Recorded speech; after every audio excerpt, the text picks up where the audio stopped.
ગારિયાધાર આશા worker બહેનો પગાર મુદ્દે મામલતદાર કચેરીએ નિવેદન કર્યું। ગારિયાધારમાં આશા વર્કર બહેનો છેલ્લા 2 મહિનાથી પગાર ન મળતા આજે મામલતદાર કચેરીએ પહોંચી આવેદન રજૂ કર્યું હતું। લાંબા સમયથી સરકારી પ્રકલ્પ હેઠળ સેવા આપતા આશા વર્કરોને નિયમિત રીતે પગાર ન મળે તેવા પ્રશ્નો વારંવાર ઊભા થતા રહ્યા છે। આજે રજૂ કરાયેલા આવેદનમાં પગાર વિલંબથી પરિવારના ખર્ચા ચલાવવામાં મુશ્કેલી પડી રહી હોવાની વ્યથા વ્યક્ત કરવામાં આવી।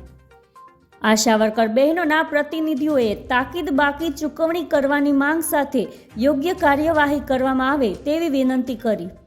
આવેદન બાદ મામલતદાર કચેરી તરફથી માંગોની નોંધ લેવાઈ હોવાના સૂત્રો દ્વારા જાણવા મળ્યું। રિપોર્ટર હનીફ બિલખિયા સાથે Ashwin Kansagara, AMP news India.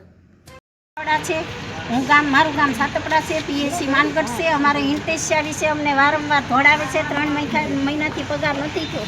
અમારું કારણ શું છે એ અમને જણાવો, બીજું કાંઈ નહીં। અમને વારંવાર દોડાદોડી કરાવે છે। અમારે શેવાડાનું ગામ છે એટલે અમને પગાર અમારો વ્યવસ્થિત 20 તારીખ આવે કે અમને આપી દેવા અહીંની વિનંતી કરીએ છીએ। અને અમારા આશા ફેસિલિટરને દિવસમાં રોજ ગારિયાધાર બોલાવે છે વારંવાર।